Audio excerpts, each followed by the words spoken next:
Hi friends, welcome back to my channel. ఈరోజు మీకు ఈ సీరియల్లో ఏం జరిగిందో తెలుసుకోవాలి అనుకుంటున్నారా? అయితే వెంటనే మనం సీరియల్లోకి వెళ్ళిపోదాం. ఇక కావ్య వేసిన ప్లాన్లో నిండా మునిగిపోతుంది రుద్రాణి. అయితే రుద్రాణి అనామికకి ఫోన్ చేసి ఎలా అయినా సరే ఆ అరవింద్ గ్రూప్ ఆఫ్ కంపెనీని నువ్వే కొనుక్కోవాలి, నువ్వు ఎట్టి పరిస్థితుల్లో కావ్య గెలవడానికి వీలేకుండా చేయాలి అని చెప్పి ఇక అనామికని ఫుల్గా రెచ్చగొట్టేస్తుంది. అనామిక కూడా రుద్రాణి మాటలకి ఎట్టి పరిస్థితుల్లో ఆ కంపెనీని నేనే చేజెక్కించుకుంటానని తన మనసులో అనుకుని కాల్ కట్ చేస్తుంది. ఇంతలో పక్కన ఉన్న సామంత్ అయితే, బేబీ, తెలిసి నష్టపోయిన కంపెనీని కొనుక్కోవడమేంటి, ఇదేదో నాకు తేడాగా అనిపిస్తుంది అని అంటుంటే, చూడు బేబీ, ఆ కావ్య ఏంటో నాకు బాగా తెలుసు. తనకి ప్రాఫిట్ లేకపోతే ఎందుకు నష్టాల్లో ఉన్న కంపెనీని కొంటాననుకుంటుంది. చూడు, నువ్వు ప్రశాంతంగా బిజినెస్ చూసుకో. ఆ కావ్య ఎత్తులకి పై ఎత్తులు వేసి ఆ స్వరాజ్ గ్రూప్ ఆఫ్ కంపెనీని నేలమట్టం చేస్తాను అని చెప్పి ఇక అనామిక అయితే సామంత్ భుజం మీద తట్టి తన మాయలోకి లాగుతుంది. ఇంకా సామంత్ కూడా నవ్వేసి ఊరుకుంటాడు. రాజ్ చేసిన గొడవకి సీతారామయ్య తన గదిలోకి వెళ్ళి కావ్యకైతే కాల్ చేస్తాడు. కావ్య సీతారామయ్యతో మాట్లాడుతూ, అమ్మా కావ్య, ఇందాకే రాజ్ చెప్పాడు, కానీ వాడి మాటలని నేను కొట్టి పడేశాను. కానీ ఒక పెద్దవాడిగా నిన్ను హెచ్చరిస్తున్నాను. ఎవరు ఎట్లా ఉంటారో తెలీదు. మనల్ని నేలమట్టం చేయడానికి వాళ్ళు ఎంతటి ఎత్తుగడలైనా వేస్తారు. నువ్వు ప్రతి విషయంలోనూ ఆచితూచి అడిగేస్తే మంచిది. నా జాగ్రత్తగా హెచ్చరిస్తున్నాను అని చెప్పి సీతారామయ్య అయితే ఇక కావ్యకి నచ్చ చెప్పడంతో, కావ్య, తాతయ్య గారు, అట్లాంటి ప్రాబ్లమ్స్ ఏమీ రావు, ఇక మీరు ప్రశాంతంగా నిద్రపోండి అని చెప్పి ఇంకా కావ్య అయితే సీతారామయ్యకి చెప్పి ఫోన్ కట్ చేస్తుంది. ఆ మాటలన్నీ విన్న కనకం, ఏంటే, మీ తాతయ్య గారు మాట్లాడుతున్న మాటలు వింటుంటే నాకెందుకో కంగారుగా అనిపిస్తుంది. నష్టాల్లో ఉన్న కంపెనీని కొనడమేంటే అని అంటుంటే, అమ్మా నువ్వేం టెన్షన్ పడకు, ఈ కంపెనీని మనమేమి కొనటం లేదు, కొన్నట్టుగా నటిస్తున్నాం అని అంటుంటే, ఏంటే నువ్వు నాలా మాట్లాడుతున్నావు, నటించడమేంటి, అసలు నాకేం అర్థం కావట్లేదు అని చెప్పి కనకం మాట్లాడుతూ ఉంటే ఇక కనకానికి కావ్య అర్థమయ్యేలా చెప్తుంది. ఆ మాటలన్నీ విన్న కనకం చాలా సంతోషించి, ఎంతైనా ఈ కనకం కూతురు అని కనకమైతే తెగ ఆనందపడిపోతుంది. ఆ మాటలు విన్న కృష్ణమూర్తి, ఏంటి కనకం, నా కూతుర్ని నీ కూతురంటున్నావు అని చెప్పి ఇక కృష్ణమూర్తి కాసేపు కనకాన్ని సరదాగా ఆట పట్టిస్తుంటాడు. అలా ముగ్గురు నవ్వుకుంటూ ఉంటారు. ఉదయాన్నే కావ్య ఆ కంపెనీ వేలంపాటికి వెళ్ళడానికి రెడీ అవుతూ ఉంటుంది. కనకం, అమ్మ కావ్య, ఇంతవరకు వేలంపాటంటే టీవీల్లోనూ ఏదో మన బస్తీలోనూ చూశాను, ఇంత కోట్లలో వేలంపాట్లంటే నేను కూడా చూడలేదు, నీతో పాటు నేను కూడా వస్తానే అని అడగడంతో ఇక కృష్ణమూర్తి అయితే, ఎందుకు చంకలో పిల్లినేసుకుని వెళ్ళినట్టు నువ్వెందుకు అక్కడికి అని అంటూ ఉంటే, ఏవయ్యా నువ్వు తీసుకెళ్లేదాన్ని ఎందుకు చెడగొడతావు, కావ్య కావ్య ప్లీజే నేను వస్తానే అని అనడంతో దానికి కావ్య, నువ్వు లేకపోతే ఎలా అమ్మా, దీనికి మూల, ఈ విషయంలో ఆ అనామికని రెచ్చగొట్టడానికి ఎవరో ఒకరు ఉండాలి కదా, అది నువ్వే, నీ మాటలతో అనామికని ఎలా రెచ్చగొడతావో నీ ఇష్టం అని చెప్పి ఇక కావ్య అయితే కనకాన్ని తనతో పాటు వేలంపాటకైతే తీసుకెళ్తుంది. ఇక్కడ చూస్తే రాజ్ కూడా వేలంపాటకి సిద్ధమవుతాడు. ఏంటో నేనెన్ని చెప్పినా మీరెవ్వరూ నా మాట వినట్లేదు. ఆ కావ్య ఖచ్చితంగా మన కంపెనీని నష్టాల పాలు చేస్తుంది, మనల్ని అందరినీ కూడా నడి రోడ్డు మీద నిలబెడుతుంది.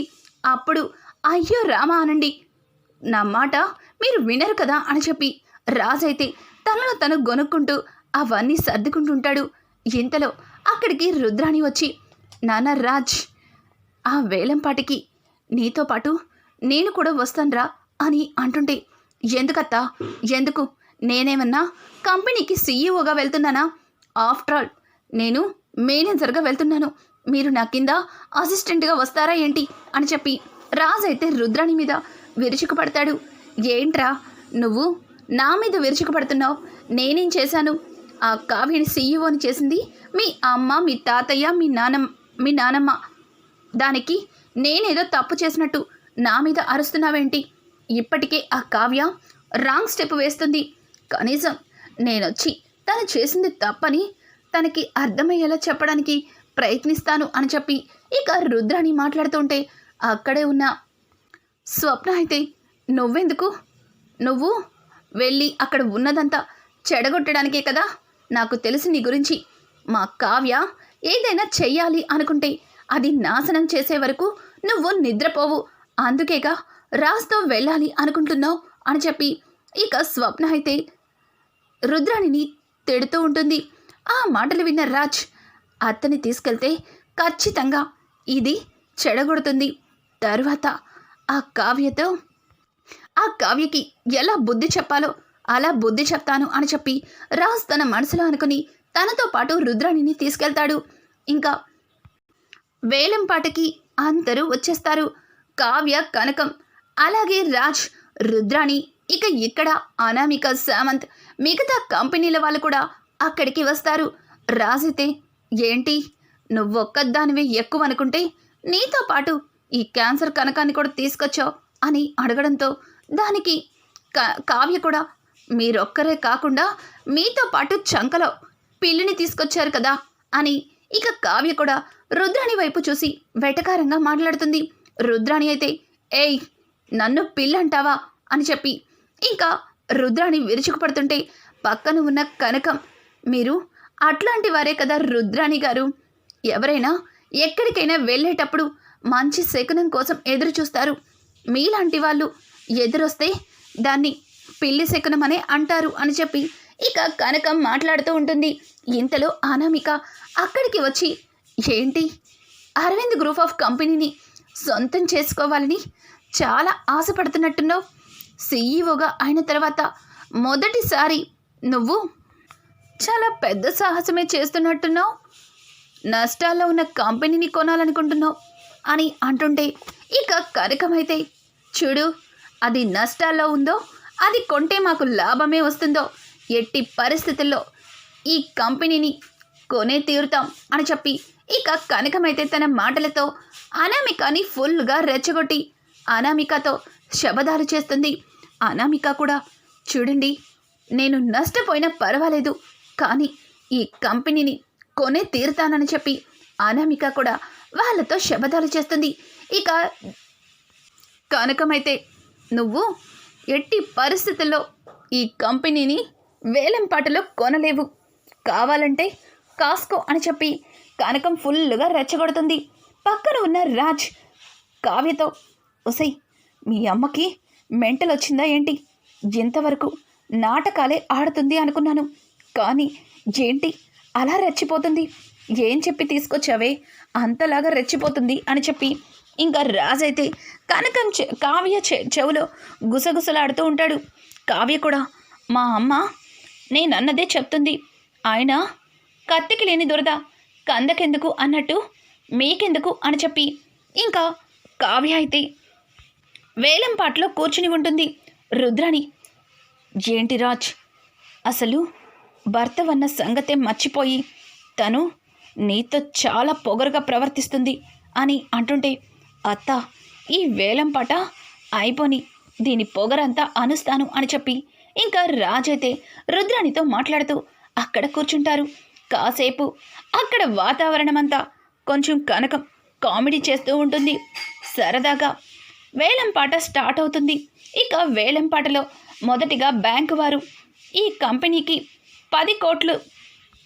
10 కోట్లతో మొదలు పెడతారు. ఆ 10 కోట్లు కాస్త అలా అలా పెరుగుతూ 15 కోట్లు, 20 కోట్లు, 25 కోట్లు అని చెప్పి ఇక అనామిక అలాగే పక్కన ఉన్న కనకం ఇద్దరు కూడా రెచ్చిపోతారు. అనామిక అయితే చివరాఖరిగా 35 కోట్లు అని గట్టిగా అరుస్తుంది. అనామిక మాటలకి ఇక కనకమైతే 39 కోట్లు తగ్గేదే లేదు అని చెప్పి కనకం మరి కాస్త పెద్దగా అరుస్తుంది. ఇంకా రాజైతే ఒక రకంగా ఫేస్ పెట్టి, ఏయ్ మీ అమ్మకి మెంటల్ వచ్చిందా ఏంటి? 5 కోట్లు కూడా పనికిరాని ఆ కంపెనీని 39 కోట్లకు కొంటుంది. కొంపతీసి మీ నాన్నేమన్నా ఏదన్నా బ్యాంకులో రోబడి చేశాడా ఏంటి? మీ అమ్మ అంతలాగా రెచ్చిపోతుంది, లేకపోతే వచ్చేటప్పుడు ఏమన్నా చిన్న మెదడు దెబ్బ తినిందా అని చెప్పి రాజైతే కనకం మీద జోకులు వేస్తుంటాడు. రాజ్ మాటలకి కావ్య, చూడండి కాసేపు మీరు సైలెంట్గా ఉంటారా? నేను ఇప్పుడు మీకు భార్యని కాదు, సీఈఓని.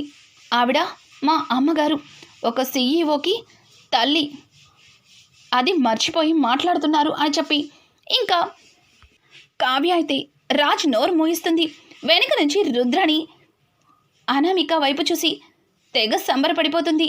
అనామిక, నువ్వస్సలు తగ్గ, మాకు ఎట్టి పరిస్థితుల్లో ఈ కంపెనీ నువ్వే కొనాలి అని అనడంతో ఇక అనామిక 40 కోట్లు అని గట్టిగా మాట్లాడుతుంది. వెంటనే కావ్య కనకం చెయ్యి పట్టుకొని ఇంకా చాలు అన్నట్టుగా ఇక సైగ చేస్తుంది. కనకం కూడా మౌనంగా ఉండిపోతుంది. అక్కడ బ్యాంకు వాళ్ళు, చూడండి Samant group of company Arvind కంపెనీని 40 కోట్లకి పాడుకుంటుంది. ఒకటోసారి, రెండోసారి, మూడోసారి ఈ కంపెనీని సామంత్ గ్రూప్ ఆఫ్ కంపెనీని గెలుచుకుంది అని చెప్పి ఇక ఆ కంపెనీ బాధ్యతలన్నింటినీ కూడా అనామిక అలాగే సామంత్ వాళ్ళ చేతిలో పెడతారు. ఇంకా అనామిక అయితే తెగ సంబరపడిపోతుంది. అక్కడ ఉన్న రుద్రాణి, కంగ్రాట్స్ అనామిక, అనుకున్నది సాధించావు, ఈ కంపెనీని నువ్వే చేజెక్కించుకున్నావు అని చెప్పి రుద్రాణి అయితే ఇంకా అనామికని తెగ పొగిడేస్తూ సంబరపడిపోతుంది. కానీ సామంత్ మొహంలో అస్సలు ఆనందం ఉండదు. ఇక అనామిక అయితే కనకం అలాగే కావ్యకి ముందరి నుంచుని, ఏంటి తల్లి కూతుర్లిద్దరూ వేలంపాటికి వచ్చినప్పుడు తెగ రెచ్చిపోయారు, ఈ కంపెనీ వేలంపాటలో మేమే పాడుకుంటామని మీ అమ్మ అయితే ఇదిగో ఇక్కడ ఉంది కదా, ఈ మధ్యనే నీకు క్యాన్సర్ కనకం అనే పేరు కూడా వచ్చిందంట కదా, ఆ క్యాన్సర్ కనకం గారు చాలా మంగమ్మ శబ్దాలు చేశారు అని అనడంతో ఇంతలో అరవింద అక్కడికి వచ్చి, మేడం మీ వల్ల నాకు చాలా ప్రాఫిటే వచ్చింది, కనీసం నా కంపెనీకి 5 కోట్లు కూడా వస్తుందో లేదో అని భయపడ్డాను, కానీ వేలం పాటలో ప్రత్యర్థులకు ఎదురెళ్ళి ఈరోజు 40 కోట్లకి నా కంపెనీ వేలం పాటలో పాడేలా చేశారు. ఇందులో నా అప్పు 10 కోట్లు, తర్వాత మిగిలిన 30 కోట్లలో మీకు 15 కోట్లు, నాకు 15 కోట్లు. మేడం, అసలు ఈరోజు నాకు చాలా సంతోషంగా ఉంది. మీరు నిన్న మీకు ప్రాఫిట్ వస్తుంది అని ధైర్యం చెప్పి పంపించారు. మీరు చెప్పడంతో ఆశ అయితే కలిగింది, కానీ ఎందుకో నా మనసులో అనుమానం అలాగే మిగిలిపోయింది. 5 కోట్లకి కూడా వెళ్ళని కంపెనీని ఈరోజు 40 కోట్లకి అమ్ముడు పోయేలా చేశారు. నాకు చాలా సంతోషంగా ఉంది. Thank you madam.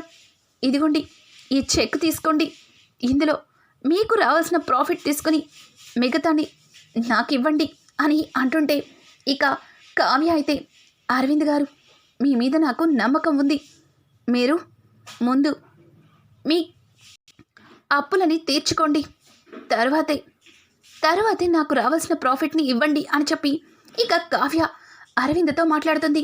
ఇక అరవింద్ అయితే రాజ్ దగ్గరికి వెళ్ళి, సార్, మీరు సీఈఓగా ఉన్నప్పుడు మీ బిజినెస్ మెలకువలన్నీ చూసాం, కానీ కావ్య మేడం మీకంటే తెలివైన వారు, ఒక మెట్టు ఎక్కువలోనే ఉన్నారు.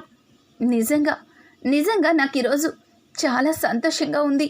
ఎక్కడ నా భార్య పిల్లలతో రోడ్డున పడతానేమో అని భయపడ్డాను, కానీ ఈరోజు మీ వల్ల నేను ఇంత సంతోషంగా ఉన్నాను అని చెప్పి ఇక ఆ అరవింద్ అయితే తెగ సంబరపడుతూ రాజ్ని హక్ చేసుకుని అక్కడి నుంచి వెళ్ళిపోతాడు. ఒక్కసారిగా కావ్య అయితే అనామికని చూసి కళ్ళని పైకెగరేస్తుంది. అనామికకి నోటి నుంచి మాట రాదు. ఇక కనకమైతే, ఏంటి ఇందాక దగ్గర రెచ్చిపోయావు, కనీసం 5 కోట్లకు కూడా విలువ చేయని కంపెనీని 40 కోట్లకి నీతో కొనిపించాం. చూసావుగా, ఇందులో మాకు ఏ పని చేయకుండా 15 కోట్లు లాభం వచ్చింది. నువ్వు అనవసరంగా 40 కోట్లు నష్టపోతున్నావు అని చెప్పి ఇక కనకమైతే అనామికని రెచ్చగొడుతుంది. అనామిక ఒక్క మాట కూడా మాట్లాడకుండా వెనక్కి తిరిగి సామంత్ వైపు చూస్తుంది. సామంత్ ఆవేశంగా అక్కడి నుంచి వెళ్ళిపోతాడు. సామంత్ అలా వెళ్ళిపోవడంతో అనామిక రుద్రాణి వైపు ఉరుమురిమి చూస్తుంది. రుద్రాణి నాకేం తెలీదు అన్నట్టుగా భుజాలు తడుముకుంటూ పక్కకి జరిగి నిలబడుతుంది. ఇక చాలా కోపంగా బేబీ ఆగు బేబీ అని చెప్పి అనామిక సామంత్ దగ్గరికి వెళ్తుంది. ఇక ఇక్కడ చూస్తే రాజ్ కావ్య దగ్గరకు వచ్చి బిజినెస్ స్టార్ట్ చేయకుండా 15 కోట్లు లాభం తీసుకొచ్చావు, కంగ్రాట్స్ అని చెప్పి ఇక కావ్యకి కంగ్రాట్స్ చెప్పి అక్కడి నుంచి వెళ్ళిపోతాడు. కావ్య అలాగే కనకం కూడా ఇక ఇంటికైతే బయలుదేరతారు. రాజ్ ఇంటికి వెళ్ళిన మరుక్షణం అపర్ణ, ఇందిరాదేవి అలాగే సీతారామయ్య అందరూ కూడా అసలు బిజినెస్ స్టార్ట్ చేయని నా కోడలు 15 కోట్ల లాభాన్ని మన కంపెనీకి చూపించింది. ఇక బిజినెస్ మొదలు పెడితే కోట్లలోనే లాభాలకు వర్షం కురిసినట్టు కురుస్తుందేమో అని చెప్పి ఇక అపర్ణ అయితే తెగ సంబరపడిపోతుంది. అపర్ణ మాటలకి ఇంకా ఇందిరాదేవి అయితే అవును అవును అపర్ణ, కావ్య మీద నాకు నమ్మకం ఉంది. ఎంతైనా తను తెలివైనది. తను ఉద్యోగం కోసం వేసిన చిన్న డిజైన్స్తోనే తన అవార్డు గెలుచుకుంది. మరి ఇప్పుడు అసలు లాభమే లేని నష్టాల్లో కూరుకుపోయిన కంపెనీ మీద 15 కోట్ల లాభం వచ్చేలా చేసింది. నిజంగా తను సీఈఓకి అన్ని విధాలుగా సరితూగుతుంది అని చెప్పి ఇంకా అందరూ కూడా మాట్లాడుకుంటారు. రాజ్ని చూసిన సీతారామయ్య, రాజ్ ఏంటి కావ్య ఈరోజు తన మొదటి అడుగులో గెలవడం నీకు సంతోషంగా అనిపించట్లేదా? కనీసం ఏం మాట్లాడకుండా మౌనంగా వెళ్ళిపోతున్నావు అని అంటుంటే, మీకు అంత తెలుసు కదా తాతయ్య, అందుకేగా నిన్న నేను అంత గొంతు చించుకుంటున్నా. ఏమీ పట్టనట్టు నార్మల్గా ఉన్నారు. ఏ నాకు ఒక్క మాట చెప్తే కాదా? అందరి దగ్గర నేను తలదించుకునే పరిస్థితిని తీసుకొచ్చింది ఆ కళావతి అని అనుకుంటూ ఇక రాజ్ అక్కడి నుంచి వెళ్ళిపోతాడు. రాజ్ అన్న మాటలకి అపర్ణ అయితే అదేంటత్తయ్య, వాడికి అలా అర్థమైందా? కావ్య చేసిన మంచిని మానేసి చెడునే తీసుకుంటున్నాడు అని అంటూ ఉంటే, ప్రకాశం అయితే ఈ రుద్రాణి వాడికి ఏం నూరిపోసిందో అని అంటుంటే, అన్నయ్య వాడికి నేనెందుకు నూరిపోస్తాను? అయినా నేను చాలా చిరాగ్గా ఉన్నాను. ఇదంతా ఇదిగో నా కోడలు స్వప్న వల్లే. ఇప్పుడు అనామిక నా మీద ఎక్కడ నిప్పులు చెరుగుతుందో ఏంటో అని చెప్పి రుద్రాణి అయితే భయపడుతూ తన గదిలోకి వెళ్తుంది. ఇక అనామిక అయితే రుద్రాణికి గ్యాప్ లేకుండా ఫోన్ చేస్తూనే ఉంటుంది. ఇంతలో రాహుల్, మమ్మీ ఏంటి మమ్మీ అనామిక ఫోన్ చేస్తుంటే మాట్లాడటం లేదు అని అడగడంతో, దాని ఫోన్ కనుక ఇప్పుడు లిఫ్ట్ చేస్తే ఇంతవరకు ఎక్కడ వినలేని బూతులన్నీ వినవలసి వస్తుంది.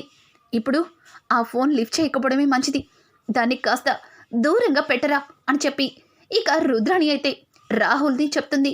రాహుల్ కూడా ఆ ఫోన్ పక్కన పెట్టేస్తాడు. ఏంటి మమ్మీ మరి మనం ఇంతలా కూరుకుపోయాం అని అంటుంటే, నీ పెళ్ళం రా, నీ పెళ్ళం దాని తెలివితేటలన్నింటినీ మన మీద ఉపయోగించింది. మనమేమో అవన్నీ నమ్మేసి కావ్య మీద గెలిచేయాలని తెగ రెచ్చిపోయాం.